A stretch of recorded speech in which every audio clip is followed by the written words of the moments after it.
Hi friends, Vaishali ಕಿಚನ್ಗೆ ಸ್ವಾಗತ. ಇವತ್ತಿನ ವಿಡಿಯೋದಲ್ಲಿ ನಾವು ಮಕ್ಕಳ ಲಂಚ್ ಬಾಕ್ಸ್ಗೆ ತುಂಬ ಹೆಲ್ದಿಯಾಗಿ, ಟೇಸ್ಟಿಯಾಗಿ ಹಾಗೂ ಡಿಫ್ರೆಂಟ್ ಆಗಿ ಒಂದು ಹೊಸ ರೆಸಿಪಿಯನ್ನು ಮಾಡೋಣ ಬನ್ನಿ. ಹಾಗೂ ತುಂಬ ಬೇಗನೆ ಆಗುತ್ತೆ. ಸೊ ಬನ್ನಿ ರೆಸಿಪಿಯನ್ನು ಶುರು ಮಾಡೋಣ. ಇವಾಗ ನಾನು ಚಪಾತಿ ಮಾಡಬೇಕಾದ್ರೆ ಒಂದಿಷ್ಟು ಚಪಾತಿ ಹಿಟ್ಟನ್ನು ಉಳಿಸ್ಕೊಂಡಿದ್ದೆ ಈ ರೆಸಿಪಿ ಮಾಡೋದಕ್ಕೆ. ಮೊದಲಿಗೆ ಚೆನ್ನಾಗಿ ನಾದ್ಕೊಂಡಿದ್ದಾದಮೇಲೆ ಈ ರೀತಿ ಚಿಕ್ಕ ಚಿಕ್ಕ ಉಂಡೆಗಳಾಗಿ ಮಾಡ್ಕೊಳ್ಳಿ. ಹಾಗೆ ವಿಡಿಯೋದಲ್ಲಿ ಯಾವ ರೀತಿ ತೋರಿಸ್ತಾ ಇದ್ದೇನಲ್ಲ ಅದೇ ರೀತಿಯಾಗಿ ಉದ್ದವಾಗಿ ಲಟ್ಟಿಸಿಕೊಳ್ಳಿ. ಲಟ್ಟಿಸಿದಾದ ನಂತರ ಈ ರೀತಿ ವಿಡಿಯೋದಲ್ಲಿ ಯಾವ ರೀತಿ ತೋರಿಸ್ತಾ ಇದ್ದೇನಲ್ಲ ಅದೇ ರೀತಿಯಾಗಿ ನೀವು ಕೂಡ ಮಾಡ್ಕೊಳ್ಳಿ. ಇನ್ನು ಮಿಕ್ಕಿದ್ದು ಕೂಡ ಇದೇ ರೀತಿಯಾಗಿ ಮಾಡ್ಕೊಳ್ಳಿ. ಪೂರ್ತಿಯಾಗಿ ಇಲ್ಲಿ ನಾನು ಉದ್ದವಾಗಿ ಸುತ್ತಿ ಇಟ್ಕೊಂಡಿದ್ದೇನೆ. ಇವಾಗ ಇದನ್ನು ನಾವು ನೀರಿನಲ್ಲಿ ಕುದಿಸ್ಕೊಳ್ಳೋಣ. ನಾನಿಲ್ಲಿ ಮೊದಲೇ ಗ್ಯಾಸ್ ಆನ್ ಮಾಡಿಬಿಟ್ಟು ಬಾಣಲೆಯಲ್ಲಿ 4 ಕಪ್ನಷ್ಟು ನೀರನ್ನು ಹಾಕಿಕೊಂಡಿದ್ದೆ. ನೀರು ಚೆನ್ನಾಗಿ ಕುದಿ ಬರಬೇಕು. ನೀರಿನಲ್ಲಿ ಒಂದು ಸಣ್ಣ ಟೇಬಲ್ ಸ್ಪೂನಷ್ಟು ಉಪ್ಪು ಹಾಕಿಕೊಳ್ಳಿ. ಉಪ್ಪು ಹಾಕಿದ್ಮೇಲೆ ಚೆನ್ನಾಗಿ ನೀರು ಕುದಿಸ್ಕೊಳ್ಳಿ. ಈ ರೀತಿ ಕುದಿ ಬಂದಾದ್ಮೇಲೆ ಗೋಧಿ ಹಿಟ್ಟಿನಿಂದ ಮಾಡಿರುವುದನ್ನು ಹಾಕಿಕೊಳ್ಳಿ. ಮುಚ್ಚಳ ಮುಚ್ಚಿ 5 ನಿಮಿಷ ನೀರಿನಲ್ಲಿ ಕುದಿಸ್ಕೊಳ್ಳಿ. 5 ನಿಮಿಷ ಆದಮೇಲೆ ನೀರಿನಿಂದ ತೆಗೆದುಕೊಳ್ಳಿ. ಈ ರೀತಿ ತೂತವಾಗಿರುವ ಜಲಡಿಯಲ್ಲಿ ಹಾಕಿಕೊಳ್ಳಿ. ಹೀಗೆ ಮಾಡೋದರಿಂದ ಇದರಲ್ಲಿರುವ ಎಕ್ಸ್ಟ್ರಾ ನೀರು ಕೆಳಗಡೆ ಬೀಳುತ್ತೆ. ಇವಾಗ ಪೂರ್ತಿಯಾಗಿ ತೆಗೆದುಕೊಂಡಿದ್ದಾಗಿದೆ.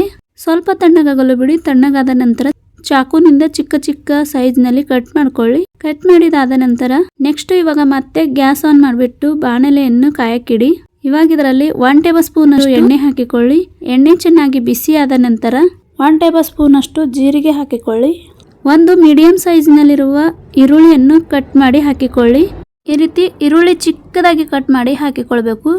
ಚೆನ್ನಾಗಿ ಎಣ್ಣೆಯಲ್ಲಿ ಫ್ರೈ ಮಾಡ್ಕೊಳ್ಳಿ. ಇವಾಗ ಇದರಲ್ಲಿ 2 ಟೇಬಲ್ ಸ್ಪೂನ್ ಅಷ್ಟು ಟೊಮೆಟೊ ಸಾಸ್ ಅನ್ನು ಹಾಕ್ತಾ ಇದ್ದೇನೆ. ಟೊಮೆಟೊ ಸಾಸ್ ಹಾಕಿದ್ಮೇಲೆ ಚೆನ್ನಾಗಿ ಮಿಕ್ಸ್ ಮಾಡ್ಕೊಳ್ಳಿ. ಗ್ಯಾಸ್ ಮೀಡಿಯಂನಲ್ಲಿಟ್ಟೆ ಈ ಪ್ರೊಸೆಸ್ ಮಾಡಿ. ಗೋಧಿ ಹಿಟ್ಟಿನಿಂದ ಕುದಿಸಿ ಕಟ್ ಮಾಡಿರುವುದನ್ನು ಇದರಲ್ಲಿ ಹಾಕಿಕೊಳ್ಳಿ.